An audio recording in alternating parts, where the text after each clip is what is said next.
स्वागत है आपका ब्रेक के बाद।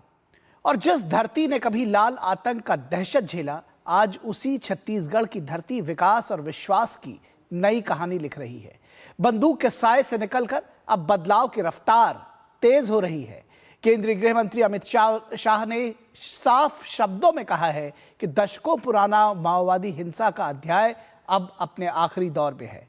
तो आइए गृह मंत्री के इस अहम दौरे और सरकार की कोशिशों की पूरी तस्वीर देखते हैं अपनी इस विशेष रिपोर्ट के जरिए।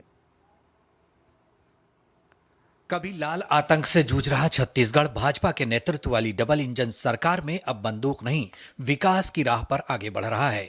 केंद्रीय गृह मंत्री अमित शाह ने छत्तीसगढ़ दौरे पर एक कार्यक्रम को संबोधित करते हुए कांग्रेस पर निशाना साधा।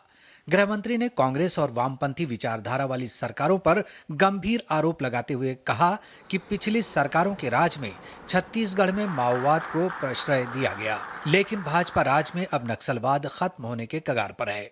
25 साल पहले जब छत्तीसगढ़ बना तो माओवाद से ग्रसित राज्य माना जाता था, और 25 साल के बाद मुड़कर देखते हैं तो बीमारू राज्य विकसित राज्य बनने के कगार पर है और माओवाद का नामो निशान समाप्त होने के कगार पर। गृह मंत्री अमित शाह ने विपक्षी दलों पर निशाना साधते हुए आरोप लगाया कि छत्तीसगढ़ के आदिवासियों को विकास से वंचित रखा गया, स्कूल नहीं खोले गए, सीएचसी और पीएचसी बंद कर दिए गए और यहां के युवाओं के हाथ में हथियार थमा दिया गया। गृह मंत्री ने माओवादियों से लाल आतंक का रास्ता छोड़ मुख्य धारा में आने की अपील की।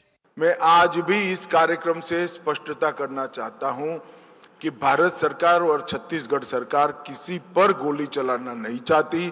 सभी माओवादी हथियार डाल दे, उनके लिए रेड कारपेट बिछाकर हम उनका स्वागत करेंगे। गृह मंत्री अमित शाह छत्तीसगढ़ के 3 दिवसीय दौरे पर हैं। इस दौरान उन्होंने रायपुर में वामपंथी उग्रवाद को लेकर एक उच्च स्तरीय सुरक्षा समीक्षा बैठक की, जिसमें छत्तीसगढ़, तेलंगाना, महाराष्ट्र और उड़ीसा के नक्सल प्रभावित इलाकों की स्थिति पर चर्चा की गई। केंद्रीय सशस्त्र पुलिस बलों, राज्य पुलिस और खुफिया एजेंसियों के वरिष्ठ अधिकारी इस बैठक में शामिल हुए। छत्तीसगढ़ का बस्तर क्षेत्र, जिसमें 7 जिले शामिल हैं, महाराष्ट्र, तेलंगाना, आंध्र प्रदेश और उड़ीसा की सीमाओं से सटा हुआ है और लंबे समय से माओवादियों का मजबूत गढ़ माना जाता रहा है। पुलिस के अनुसार जनवरी 2024 से अब तक छत्तीसगढ़ में मुठभेड़ों के दौरान 500 से अधिक नक्सली मारे गए हैं, जिसमें भारतीय कम्युनिस्ट पार्टी माओवादी के महासचिव जैसे शीर्ष कैडर के नेता शामिल हैं।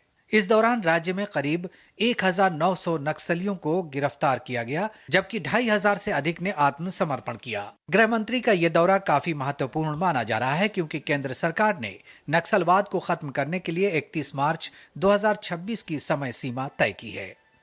Bureau report, DD news.